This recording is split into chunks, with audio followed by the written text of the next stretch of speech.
gentlemen, welcome to Walking with J.Beau again.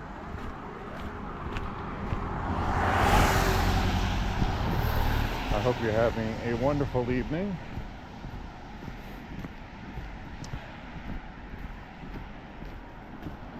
On this Thursday, March 6th, 2025. As you can see, it is a foggy evening.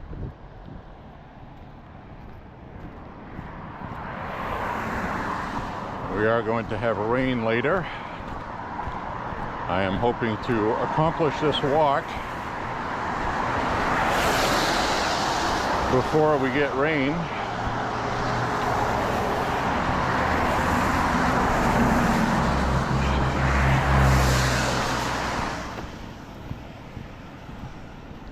For today's walk, because it's nighttime and the stability of the picture comes out the best,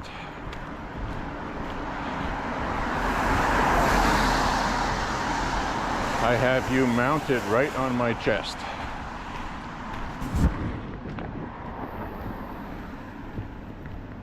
So no selfie tonight, which the last walk I did yesterday was almost all selfie.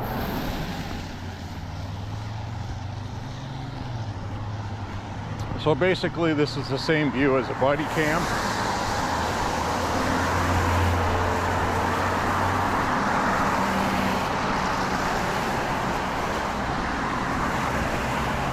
So I hope you find it interesting. You'll also notice that a lot of the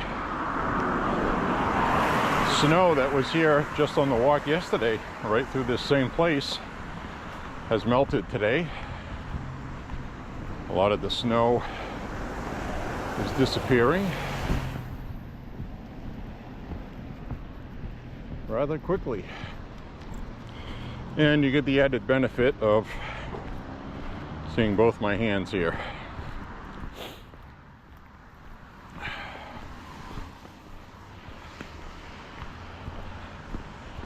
So I did do a few walks with this camera set up before, and it's always been nice. Comes out good on replay. So this should be very interesting.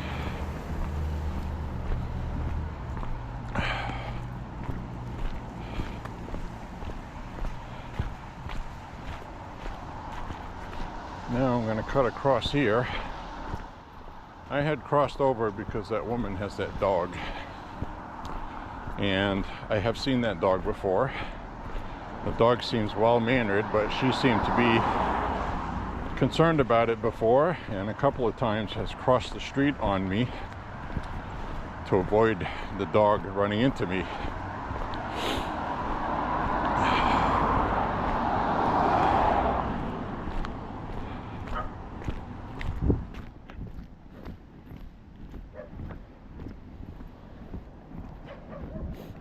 Somebody around here smoking marijuana. I can smell it.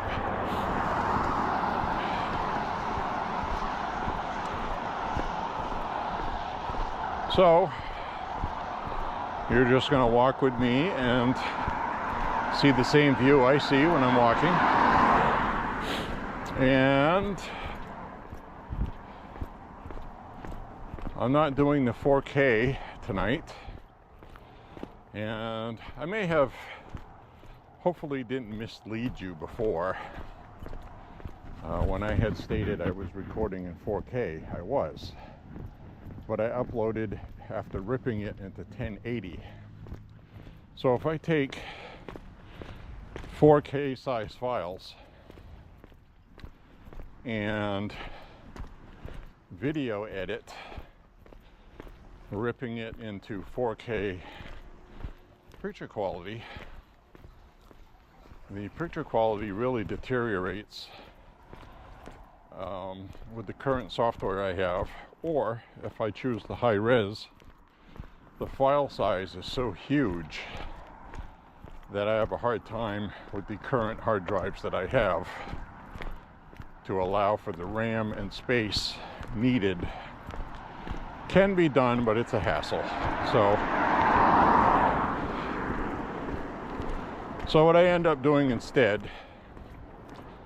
is if I record it in 4K, I rip it in 1080p, and I tried that last night, and I noticed there's really not much of a difference than if I just recorded in 1080p, which is what I'm doing tonight. So YouTube compresses a little bit, actually quite a bit when you upload. So if you upload a 15 gigabyte file, for example, the file size will be 4 gigabytes on YouTube. So they compress it to save server space and drive space on their servers. And also they run it to allow for the fastest upload times, because people don't want to sit around all day waiting for something to upload. So the 15 gigabyte file will takes me about 2.5 hours to upload. And it has nothing to do with internet speed. It has to do with what speed YouTube allows for uploads with their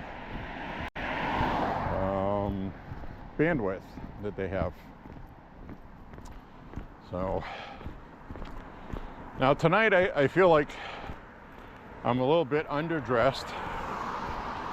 I have a long sleeve shirt with a t-shirt over it, and I'm wearing a regular hoodie, and my arms feel kind of chilly because I didn't put that extra layer on that I usually put on underneath the hoodie.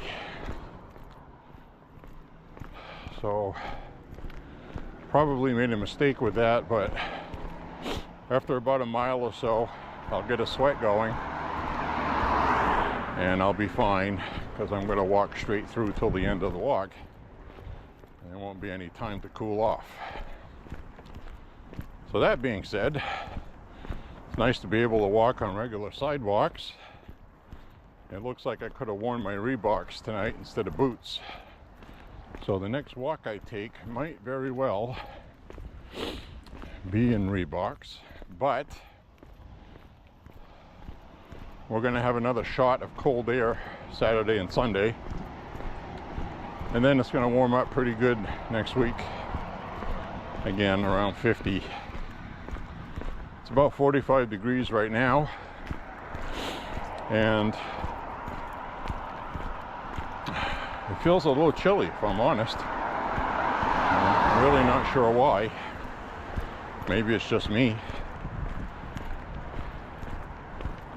Maybe it's not 45, maybe it's 40.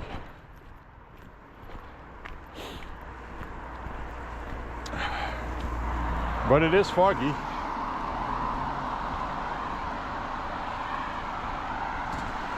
Thanks.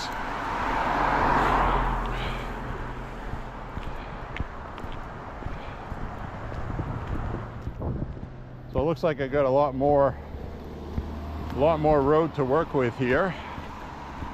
I did bring my USB flashlight with me tonight.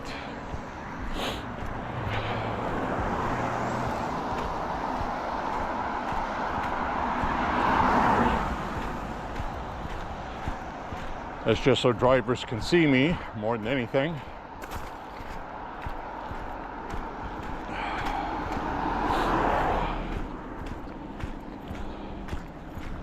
But you get to see the light in front of me.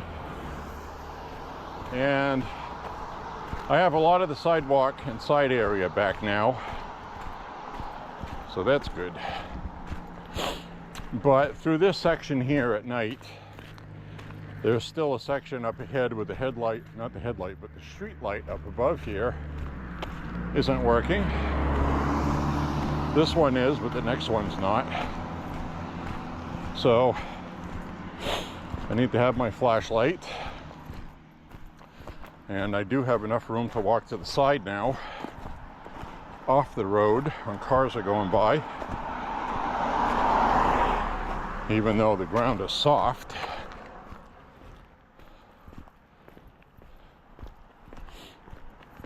And I can also see up ahead where the headlights are coming because of the fog. So now I'll go off to the side.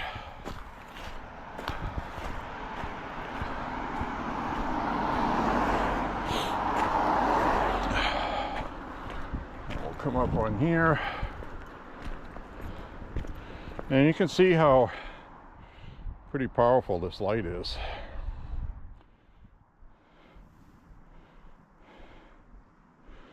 I don't see any deer tonight out here.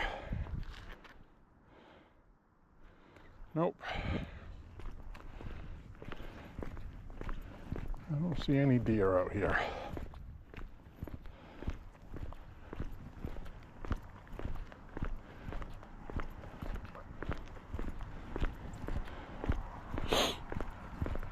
So there's a car coming here. I'm gonna go off to the side, off the road.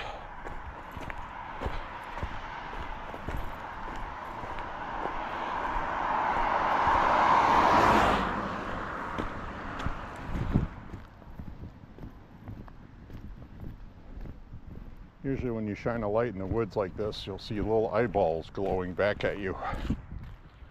But I'm not seeing any tonight. No skunks, no raccoons, no deer. Everybody is quiet.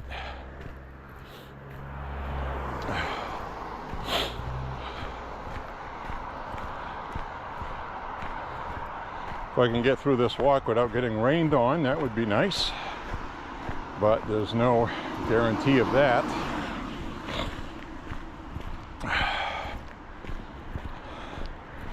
So I definitely recommend bringing a flashlight with you when you walk at night.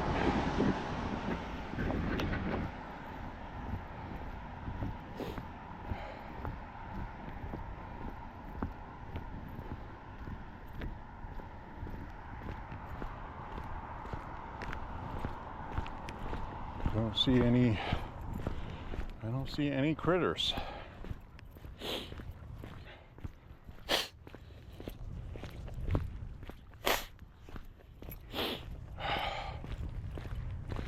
Whew.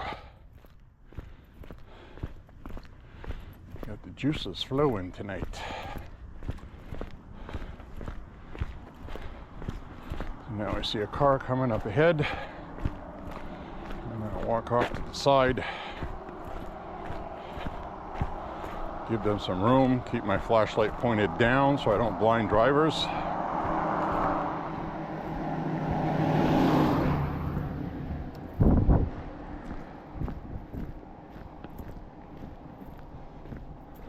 Common sense rules of the road, walking with people. So this is kind of an interesting point of view with the body cam. And I kind of like it when I watch it back.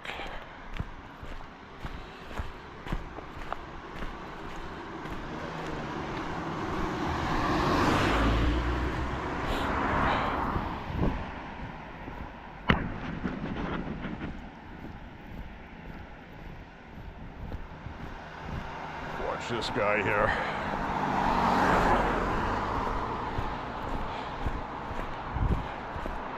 You can usually tell when the person is going too fast, like this truck coming here is going too fast. So I'm going to be paying attention. Nope, they saw me.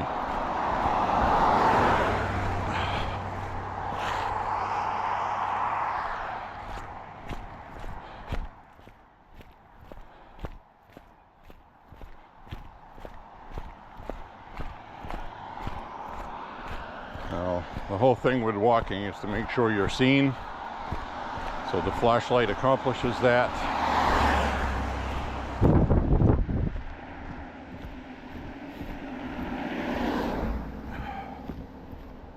I'm almost out of the danger zone.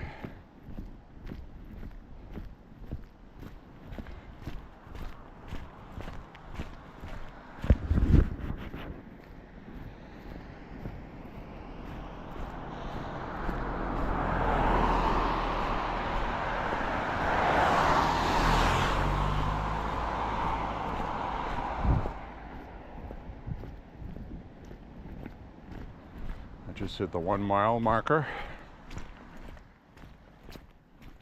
So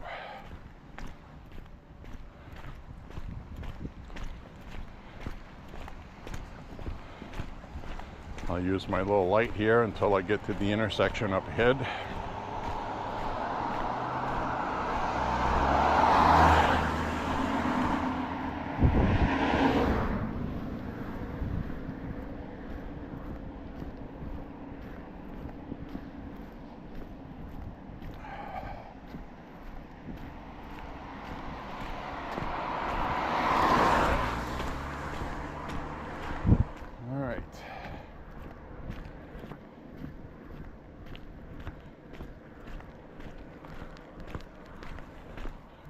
Turn the flashlight off now. That dangerous part has passed.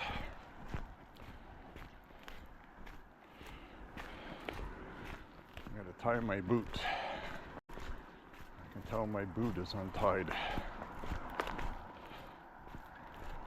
Do that up ahead here. Always something. Dadgumma.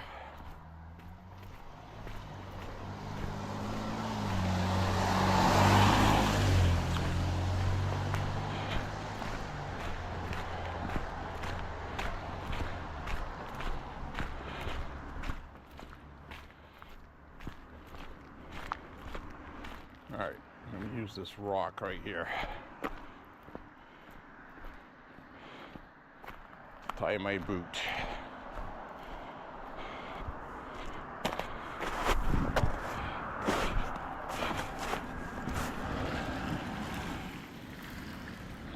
I can do it without killing myself.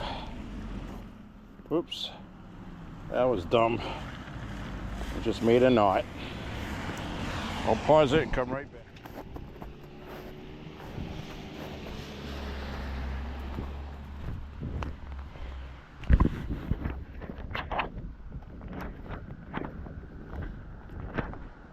All right.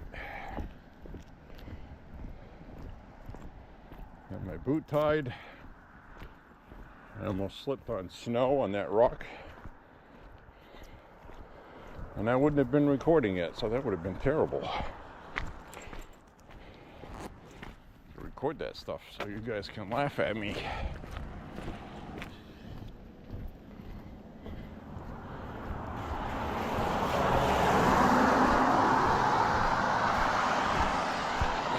All right, I'm all situated now.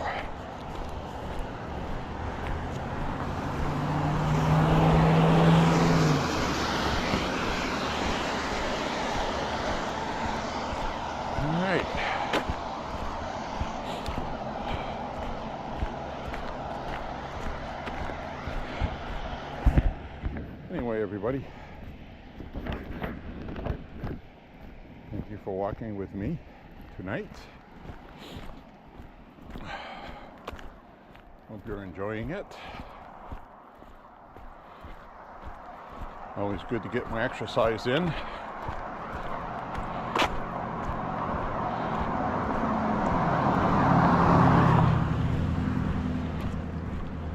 So we're going to trek on up the hill here.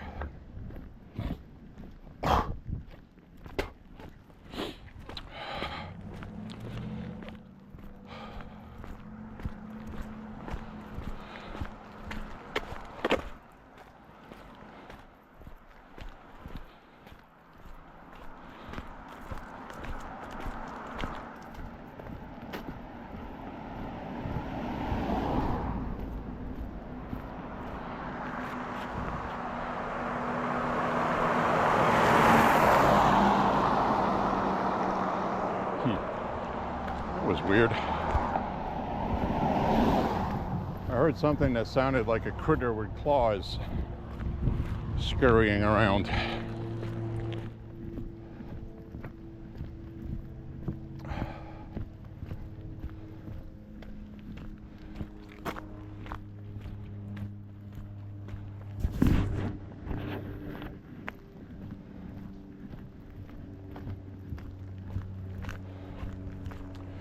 So I do have 30 frames per second, capture more light instead of 60.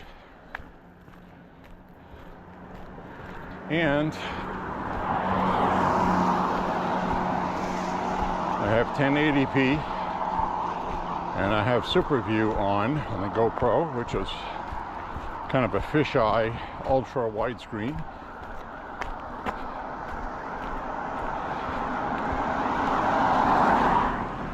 And we'll see how it looks.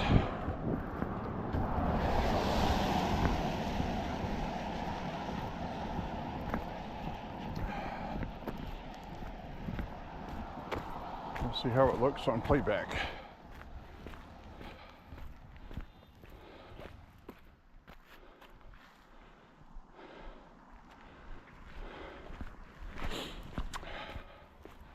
Well,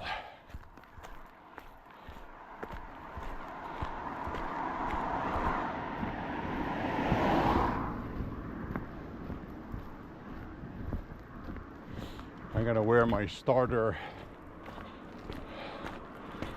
equivalent to body armor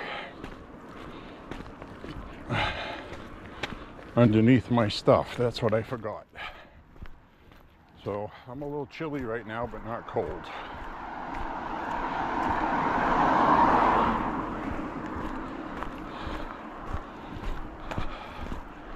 Well, have not heard any updates here.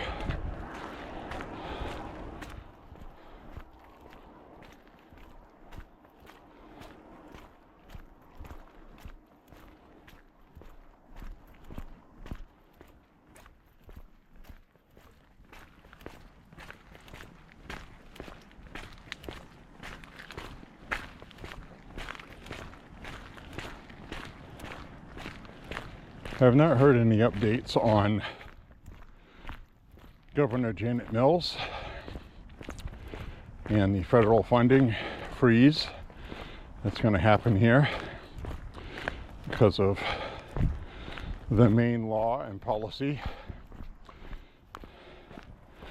having trans women, which are men, playing in female sports.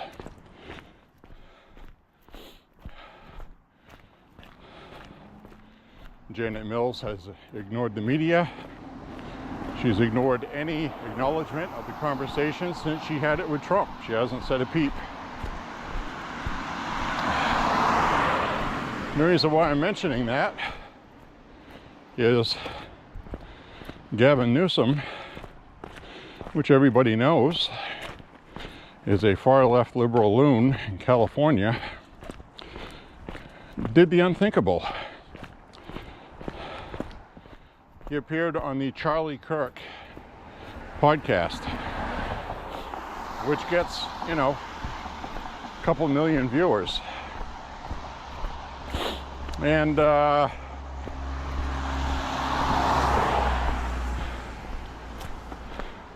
that's the new Democrat tactic they're going to take, is they're going to try to appear more moderate, and they are going to appear on conservative podcasting, trying to appeal to independents. That's the new tactic they're going to take. I called it before it happened, and you did too, because it seemed like common sense. The legacy media is dead.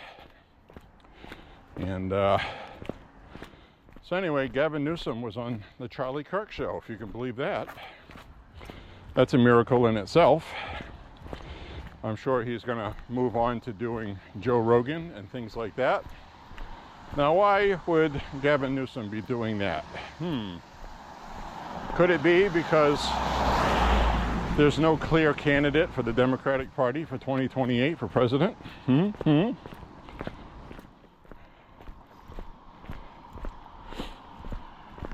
Governor Tim Walz of Minnesota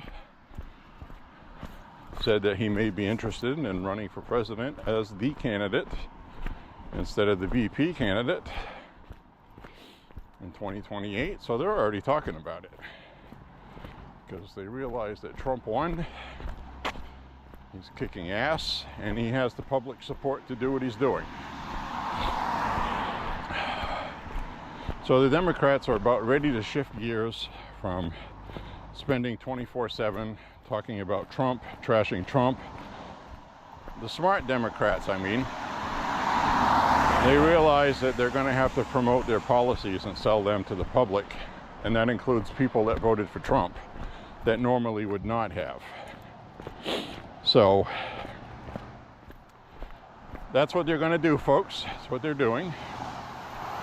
And now, why did I mention Janet Mills and Gavin Newsom? Well, Gavin Newsom today denounced trans women playing in girls' sports.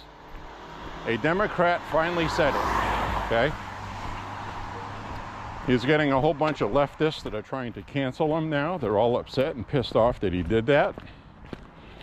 But you know that's the wise decision to do. It's political suicide to keep promoting something that 80% of the public doesn't want. Technically 79%. But it's what you call an 80-20 issue. Why is an 80-20 issue important? Because that means a supermajority of the country does not approve of it, which includes Democrats. 67% of Democrats don't support it. So the progressive left has destroyed the Democratic Party. They're not going to recover anytime soon. I can tell you that much. The only way they would is if the Republicans were stupid and helped them with that. And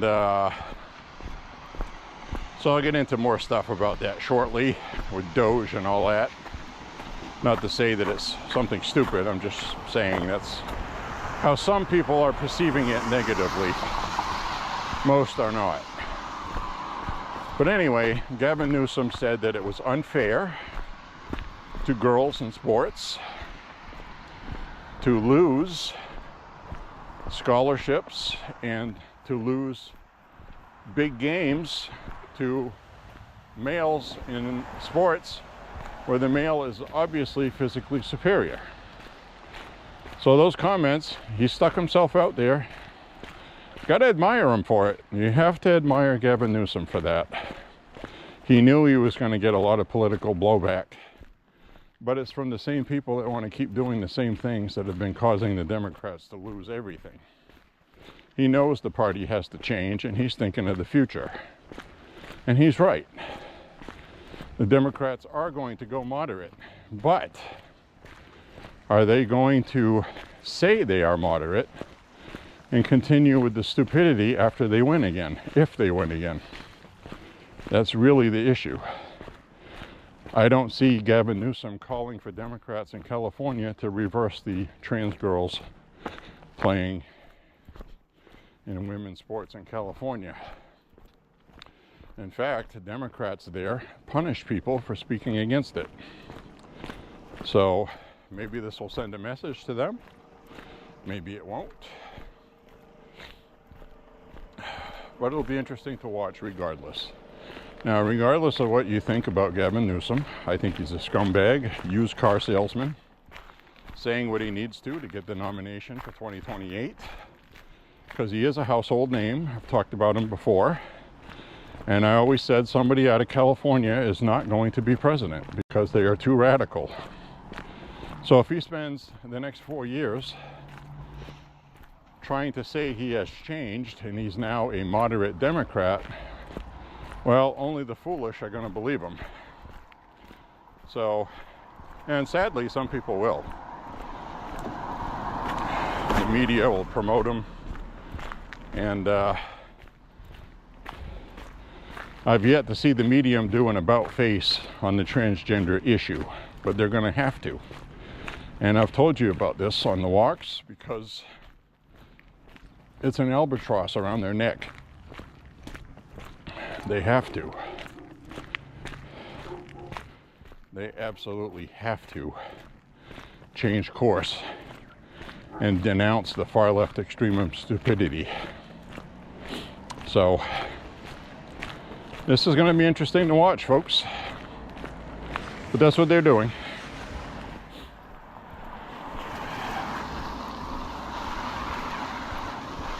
But basically, regardless of what you think of Gavin Newsom, The fact is, that cannot be argued, is that he is a prominent Democrat, okay? One of the biggest names in the Democratic Party, who today has said that it is unfair to women what is happening. That is such a huge step. Now that's going to put pressure on Janet Mills and the Democrats in Maine to reverse course on this stupidity, and they should pass legislation getting rid of it.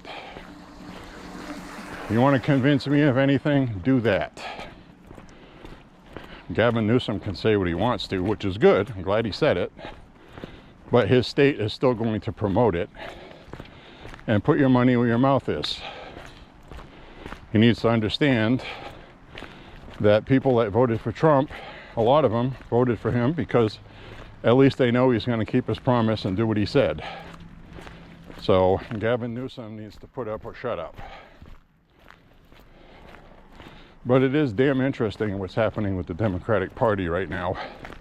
They are in a shambles. I'm sure you've seen all the highlights from the presidential address to Congress,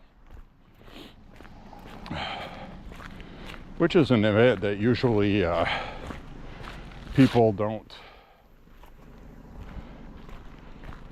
say too much about it. Because usually a new president doesn't really have much to talk about. But I got the information on the ratings. Now we remember I was talking about that.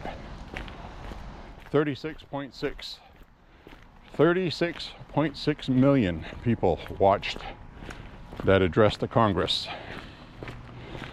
36.6 million people saw Democrats not cheer for mothers who had their daughters murdered and a child with cancer that wanted to be a Secret Service police officer someday. 36.6 million people saw Democrats sitting there with their friggin' ping pong paddles with signs on it, messages, looking stupid. They made Trump look presidential. That seems to be the general consensus, because they're the ones that look stupid and petty and petulant. I've waited my whole lifetime to see the Democratic Party crumble like this. I'm enjoying every minute of it. And what I mean by my lifetime is my lifetime since I left the Democratic Party when Bill Clinton was president, because I didn't like where they were going then. And they've only gotten worse. So what a time to be alive.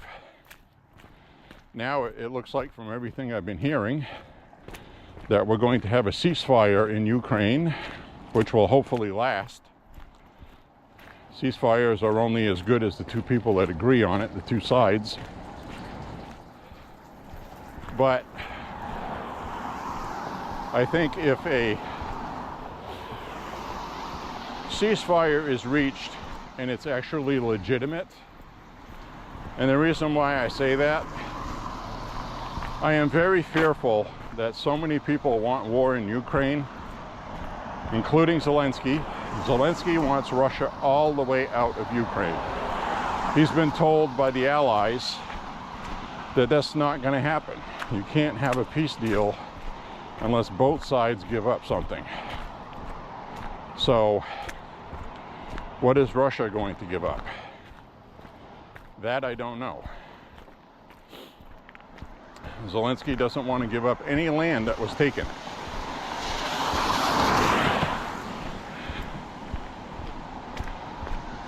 Which is understandable. I understand that. But at the same time,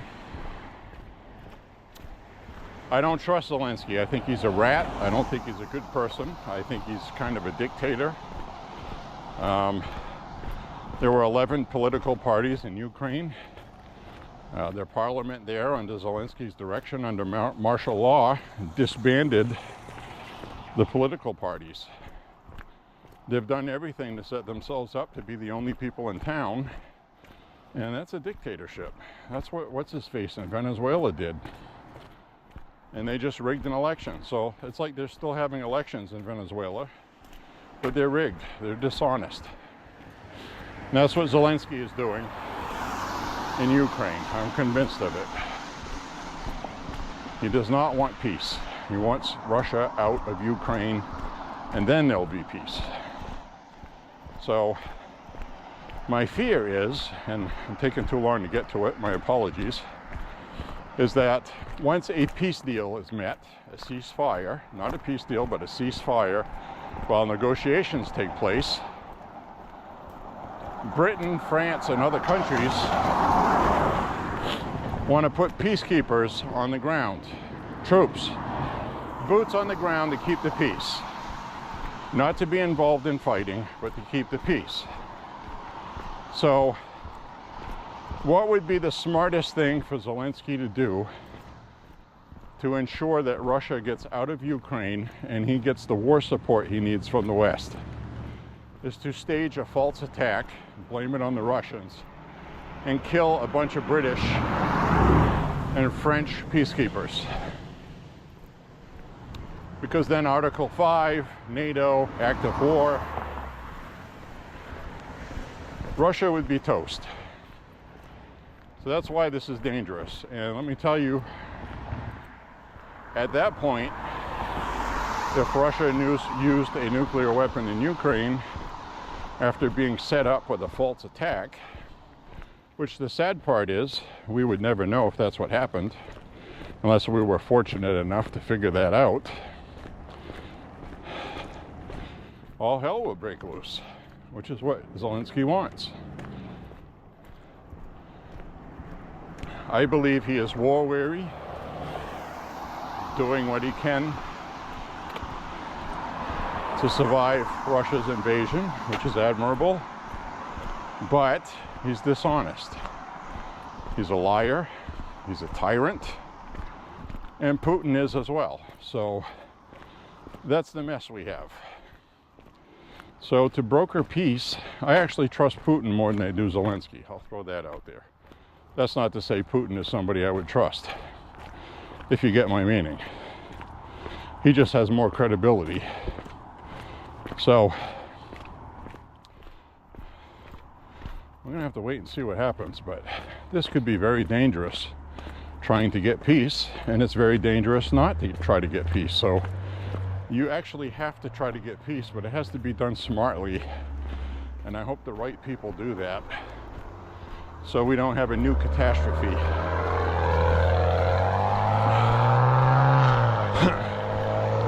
Because if all hell broke loose in Ukraine, the economy is going to tank for everybody globally, and it's going to collapse pretty quickly. Actually, at first it'll recover eventually, but I still haven't gotten past the fact that another quote-unquote real pandemic would tie the hands of everybody economically, and I don't think we would recover from it. So there's a lot of things that could go wrong. There's still a lot of bad people doing bad things in the world.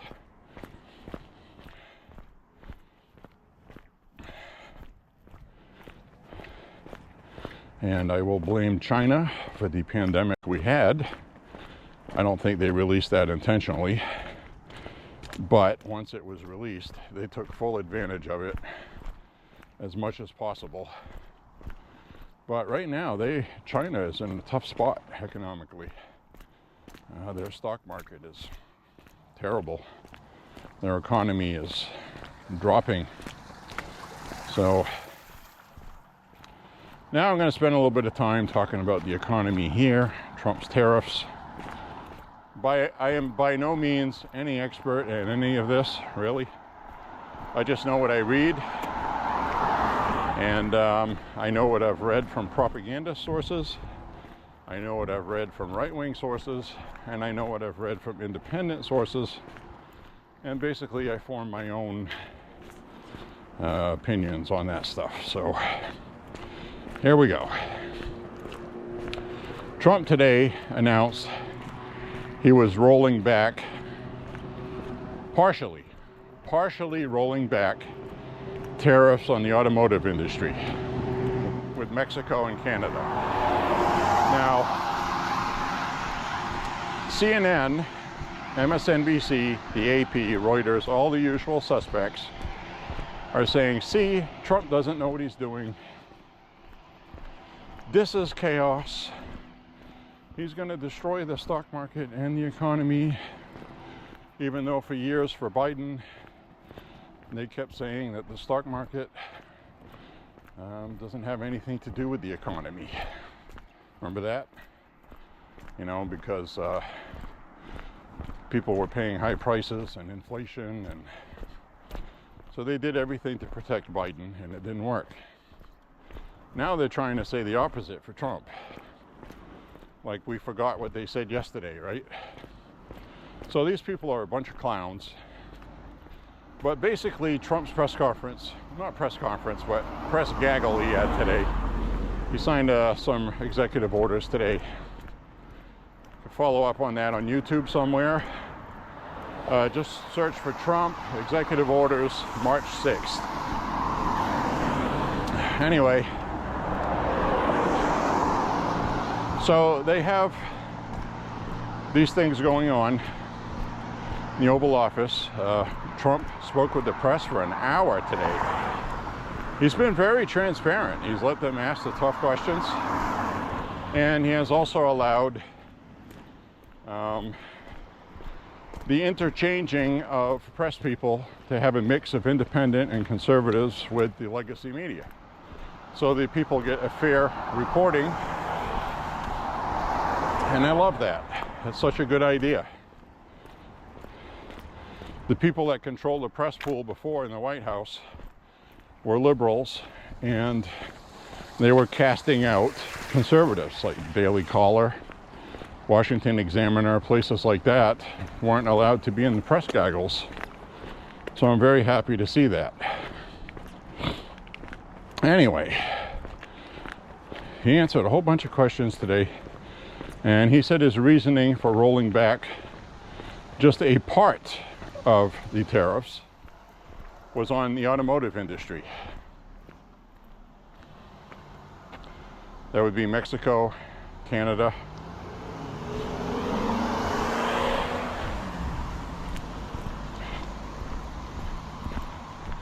So yeah, I don't know what the hell that car was doing. Decided to turn around and block cars coming. Really weird what people do. Anyway, so that's for the automotive industry. Now Canada is playing dirty pool with the tariffs. They are using the full-blown force of the liberal media in Canada to turn Trump into a dictator-type enemy, trying to take over their country, make it the 51st state. Trudeau did a press conference today, and I'm not joking, he was literally shedding tears, okay? Saying that I have Canadians back and I'm in this fight. We will defeat Donald Trump. I'm like, oh my God. So, some liberals who pretty much run all of the government in Canada right now signed their equivalent to executive orders in their provinces, removing American liquor from their shelves. So they were taking Jack Daniels and some other stuff off the shelves. Now Jack Daniels has said that this is worse than the tariff because it means they're not going to be getting any new purchases. So this is the first pothole in the tariff war that is actually relevant. Canadians drink a lot of American whiskey, and are Canadians going to find it more important to defend Canada from Trump than it is to buy Jack Daniels? And the answer is they're probably just going to start buying Canadian whiskey. So the United States is going to have to retaliate in a similar fashion. But this is the catch, because the United States can ban the sale of Canadian whiskey in the United States, saying that the tariff war is necessary, which the International Trade Commission already has a lawsuit filed against Trump, saying it's unfair trade practices. And so I don't know what Trump's going to do about that. Now, legally, he could say, because this is the excuse to have the tariff war, is that fentanyl and illegals are coming in from Canada and Mexico, so we have to halt trade with them. That's the excuse Trump is using, which there's a lot of legitimacy to that. But on the flip side of that, I understand some of the arguments from people in Canada and Mexico that were like, dude, you were president before. You restructured NAFTA, set the parameters for trade, signed it, and now you're reneging on what you said you were going to do. And that is what it looks like. But until you look at the fentanyl and immigration problem. So that's a tough spot for Trump to be in. I think they're handling it well. I really don't know how that's going to turn out, but I do know that if this drags on longer than they anticipated, you're going to have a quagmire in the economy.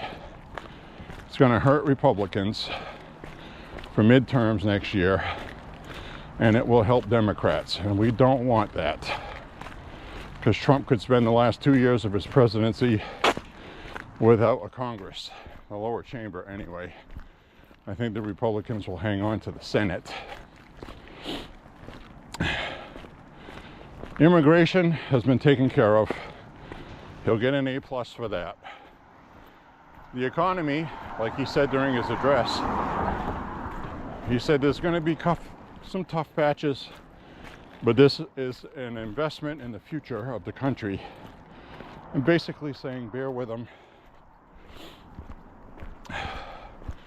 This is something that's long overdue, should have been done years ago before I ever came along, but it wasn't, and it has to be, because the country will go broke. It's the right thing to do. So anybody else in politics would be afraid to do this with Canada and Mexico and China. China is actually going to be easier to work with because their economy is in the toilet. And you can see how far it's fallen in the toilet if you go check out places like AliExpress that sell a lot of questionable products. What I mean by questionable is copyrights and counterfeit. But the point I'm making is the website is selling things for 70% less than they used to, because they are desperate. Their economy is in really bad shape in China. So they'll be easier to deal with on trade. Mexico economy is a little bit better than Canada's. Canadian economy, when they start seeing prices going up in Canada and their dollar, which is already weak, gets weaker, that should bring them to the table. So Trump reiterated today, April 2nd, okay? April 2nd, he said, mark it on your calendar. That's what he said today. Is going to be a day of rebirth for the country. And April 2nd is going to be a big day in America's history, he said. Global tariffs are going to go on. Every country that is not fair with us, he said it's going to be reciprocal. If India charges us 250% tariff on something, we're going to charge 250% on their products. So game on. It's on. So the American economy is just very basic math. The GDP of the United States can withstand a trade war. It will cause some pain to people, but it has to be done. It's the only way we're going to get the middle class back in this country. It's the only way we're going to get auto manufacturing in this country anywhere near what it used to be in the 80s before globalism decimated it. So if you're a younger person watching this, what I'm talking about is in the late 70s, the Japanese really started flooding our market with low-priced, cheap cars, which is what China is doing in Mexico with a big factory that they built there. Their plan is to flood the United States with Chinese automobiles to finish us off. We'll never have a car industry again, just like what happened in the UK. So if anybody from Britain is listening, you know what I'm talking about. All those great British automobiles are all gone now. They still have their name, but they've been sold to other companies who make them in other countries. They are no longer British cars. Cooper Mini, perfect example, okay? So that's what these people did to Britain. That's what almost happened to our automotive industry in the United States. The globalists were trying to force them to switch over to electric vehicles, which has been a huge failure in the United States. People do not want an electric vehicle as their main vehicle. It will always be just a grocery getter until the technology improves to the point where people can drive to Boston and back with maybe having one charge. Because when you take a gasoline engine car, you have to stop somewhere and fill up on the way. Same thing, you know, but you can't have something that's going to take 8 hours to charge. How efficient is fast charging? And how fast is fast charging? Electric vehicles lose power in cold weather in New England. That's been proven and established. That's not fake science. Cold weather adversely affects batteries. So this isn't practical. So that's why Trump is doing all this stuff, and we need to stay focused on why we're doing this. So he needs to keep getting that message out, because the media is not going to do it for him. So I suggested online earlier about having fireside chats like FDR used to. He did it with a radio, but Trump could do it with podcasting. And I'd like to see him not do an interview. I just want to see him talk directly to the American people and say, this is why we're doing this. Here's the logic. And say, I understand the media doesn't want this to happen. They hate me. But I'm telling you, this is what we're doing and why. And there's going to be bumpy patches. There's going to be potholes once in a while, but I'm asking you to bear with me. The long-term goal is achievable. And this has to be done because we're going to go broke. We won't have an automotive industry. We don't make refrigerators here. We don't make stoves here. We don't make anything here anymore. It's assembled here, some of them.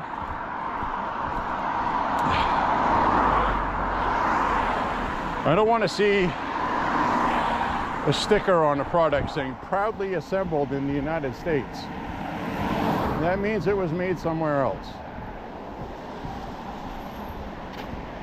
So yeah, You'll have to pay a little bit more for things made here, but when you're paying it, that's going to an American company, an American employee, a factory that uses parts hopefully made in America, and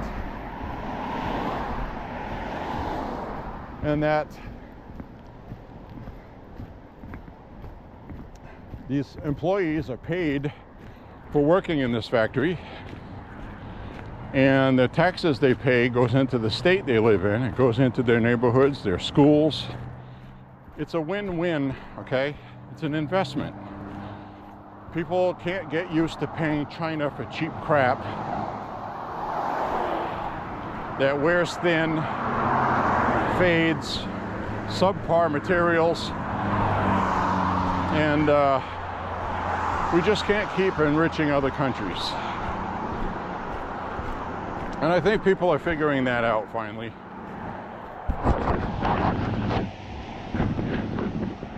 So right now, I'm feeling some raindrops. I gotta get to the end of my walk here before I get soaked. We've had that happen before. Much to your amusement, I'm sure.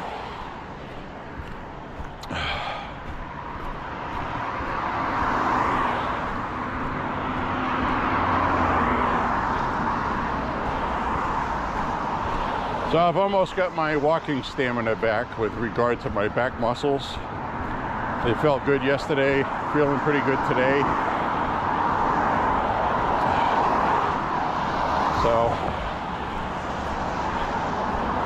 I think I've got that licked.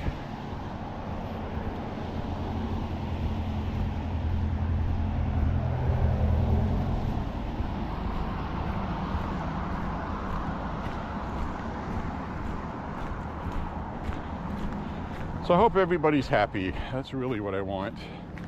We've got an ambulance here. It's probably going to put their lights on.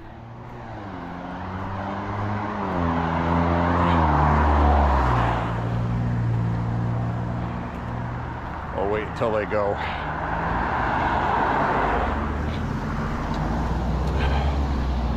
Nope, no lights.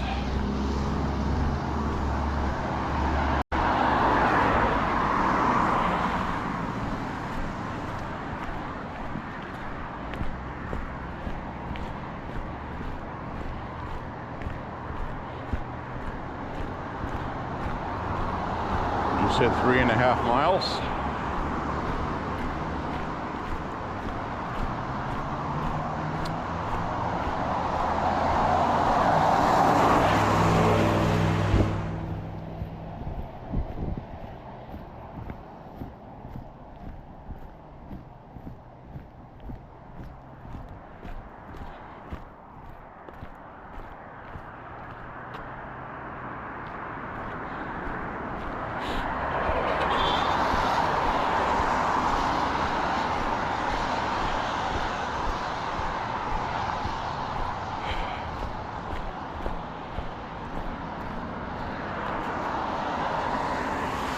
Sure, nobody's coming.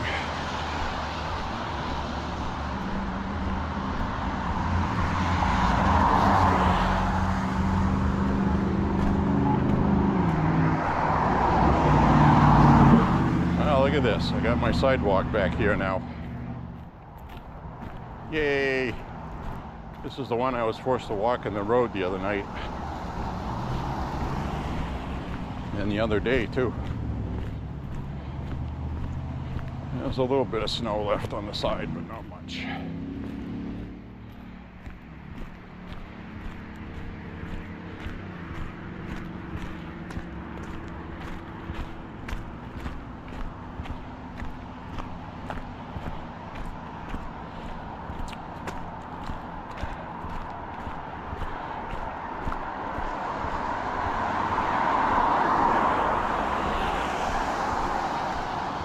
So I don't know how true it is or not, but Tesla's stock has dropped 40%, which is a big drop.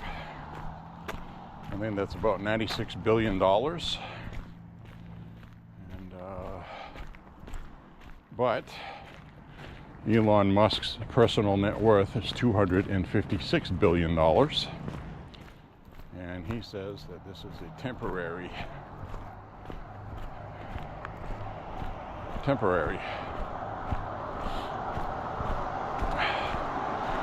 He said long term he's seeing about 1,000% increase in Tesla value over the next 10 years. I think is what he said. So this is a long-term, a lot of these businesses, they're always long-term. I've explained that before. Long-term investment. What is better for you long-term compared to short-term? That's the difference between big companies that succeed because they're willing to weather the storm and smaller ones that panic and they sell off. So, granted, Elon Musk has the capital to swap around from his other entities, which are all successful.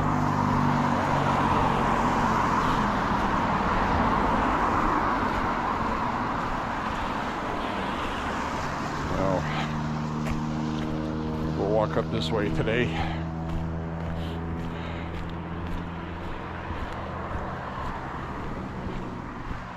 Starting to feel raindrops. I got a good sweat going right now. If it starts raining too hard, I'll put my hood on.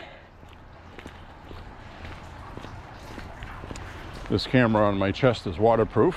You can actually record underwater with it. Could go scuba diving with this on.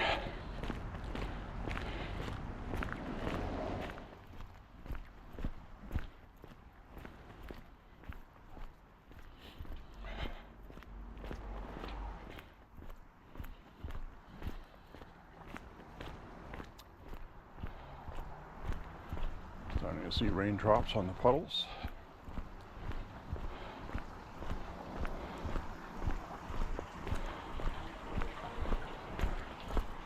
Oh. See that? Chute cycling. It's windshield deicer. I'm going to keep this jug and we're going to shoot this jug. That is called chute cycling. You bring it to the range, shoot it, rebag it, and dispose of it properly. Always clean up your trash at the range.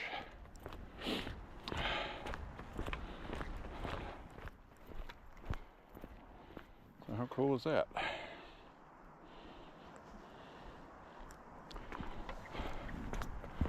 Chute cycling.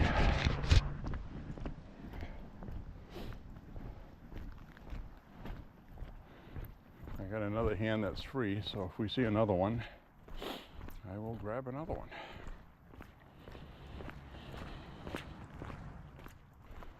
Nope, nothing there. See, it's another fun thing about walking. You get to pick through people's trash. Isn't that funny?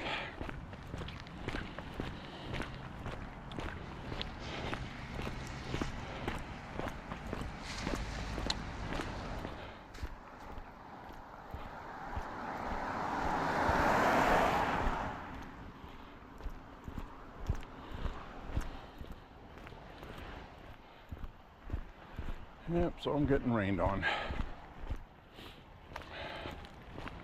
C'est la vie.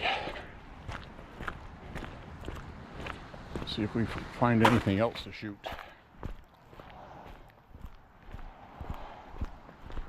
I don't see anything over here. They get the lids on their cans. I'm not going to go dig through the cans.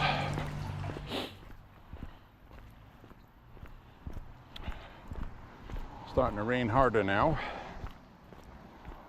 We had some pretty heavy rain early this morning. Oh. Got a laundry jug. See that?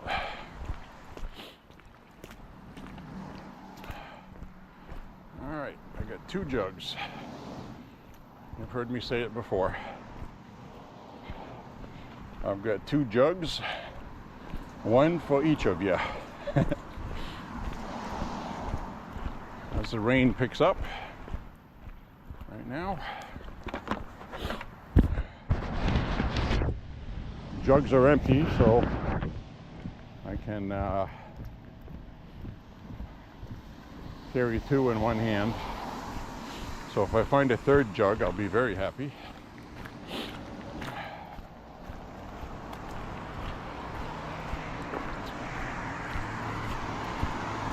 I might.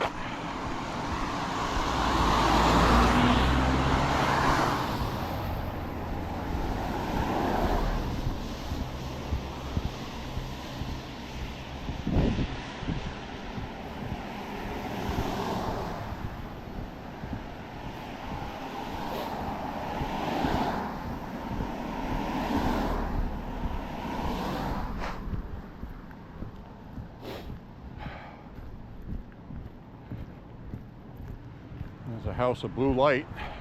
Ha!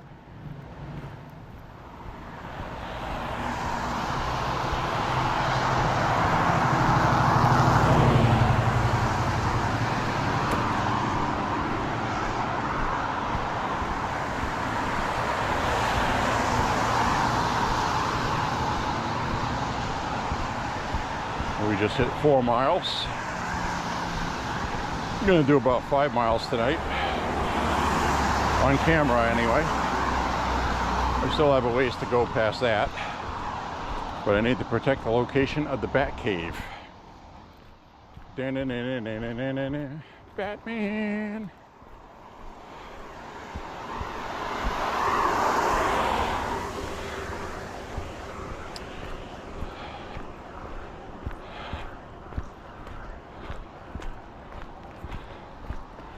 All right.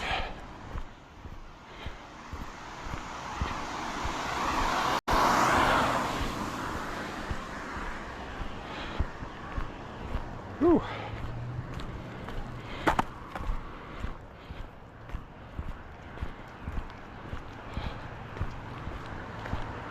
Hey, there you go. What are we doing?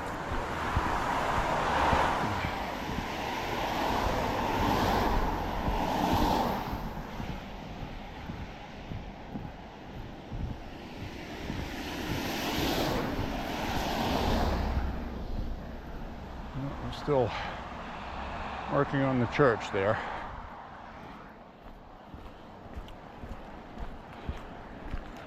So theoretically this walk tonight should be a lot more stable because I have the camera in the middle of my chest. It's the part of your body that doesn't go up and down very much when you walk.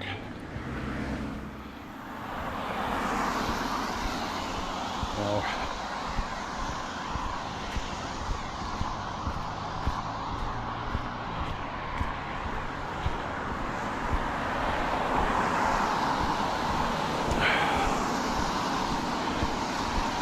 I am starting to get wet though. Pretty steady rain right now. Not sure if you're picking that up on the camera or not.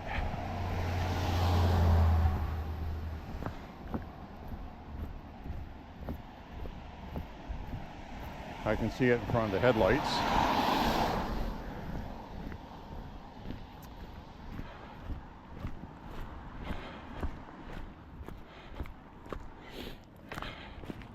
I actually do feel warmer right now because I got a good sweat going and my heart rate up. So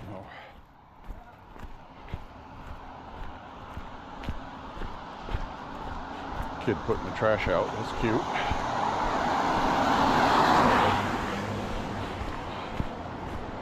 No jugs. No jugs.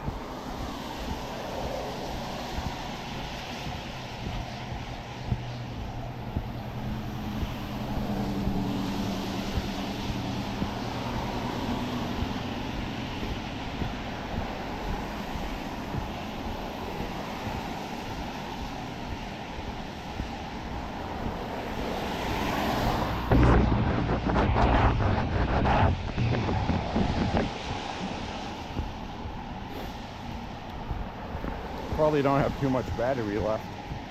I'll have to change it because it was at 90% when I left. So as soon as that runs out, I'm going to change it. I might actually stop in that bus stop ahead, change it where it's not raining.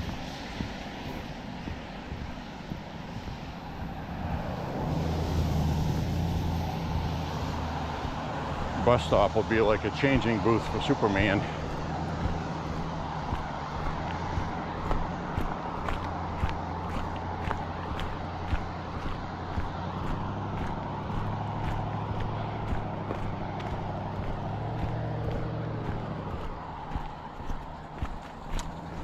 All right, looks like we got some trash out here up ahead.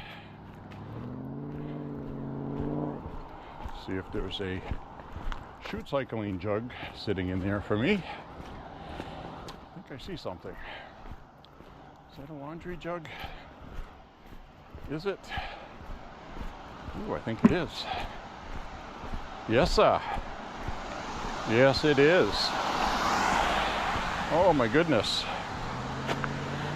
We have Tide. Put this back in there. And we have a Downy. See that? So we got chute cycling jugs. How cool is that?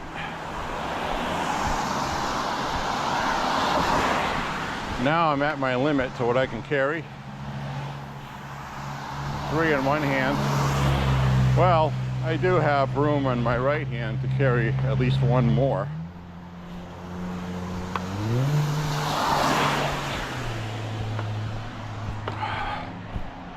I'm going to stop in this bus stop up here, change the battery in the camera.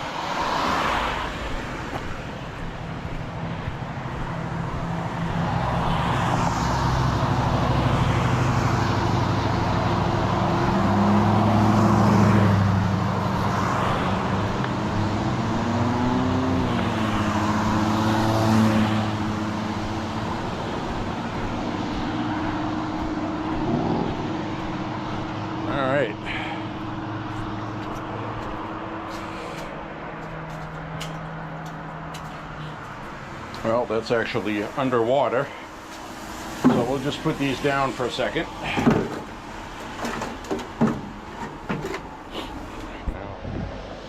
All right, change the battery. Now I got to get my accoutrements back. All right.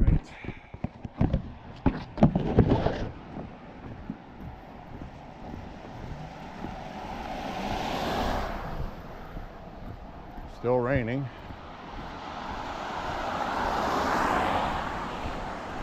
If I have to, I got room to carry 2 more jugs out of the 4 I'm carrying. I can't do more than 6. But 4 jugs on a walk is a good find. All for chute cycling.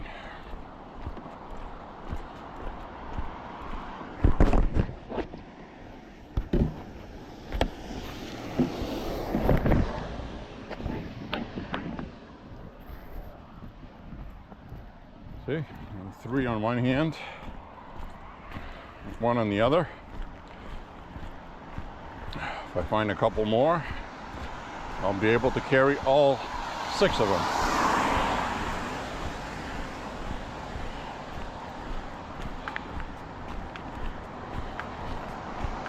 Got a bunch of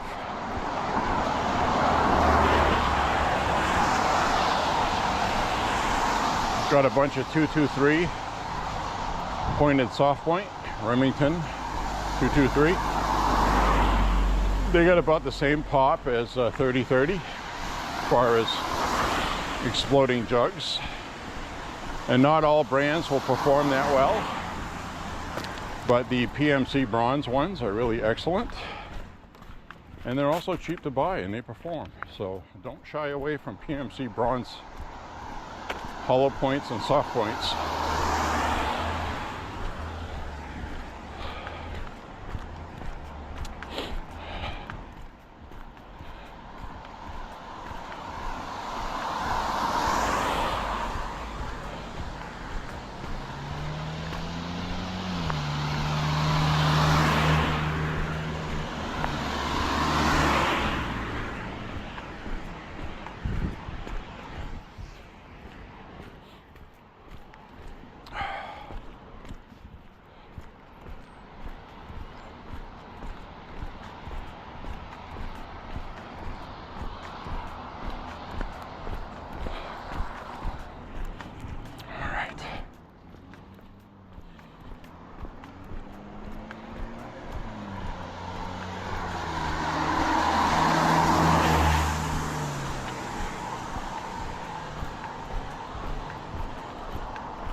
Gas is $3.06 here, but this is one of the more expensive places in the area.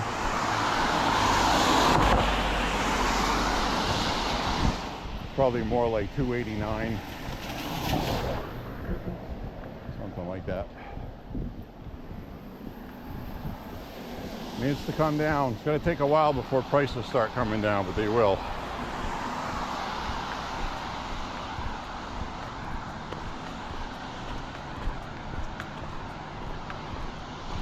Oil companies get permission with more permits, got to increase production, and doesn't happen overnight. Took a year before we really started feeling Biden's executive orders.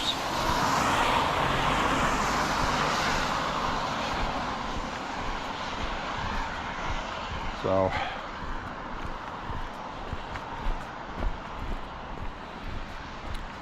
we'll be patient.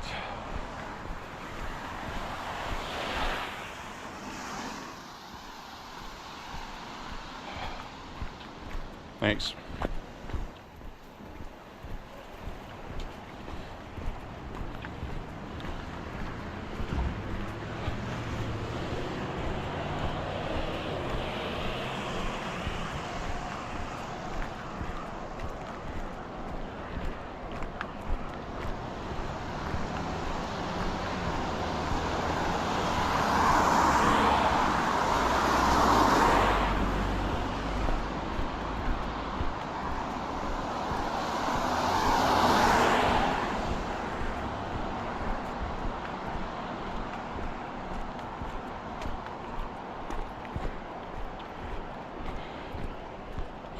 All right, cross the road here and then I'll sign off with you.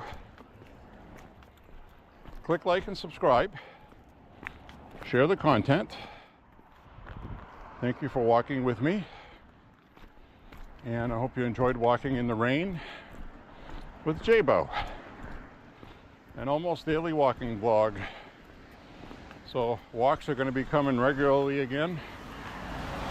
And thank you very much for hanging in there with me and joining me on my little adventures. I'm going to try to add a few different places this summer, like riverside walks, Lake Auburn, places like that, Sabattis Lake up the road here. I want to start doing a lot more woods stuff. So anyway, thank you very much, and we will see you on the flip side, folks. Good night, everybody. Bye-bye. Thank you for watching. See ya.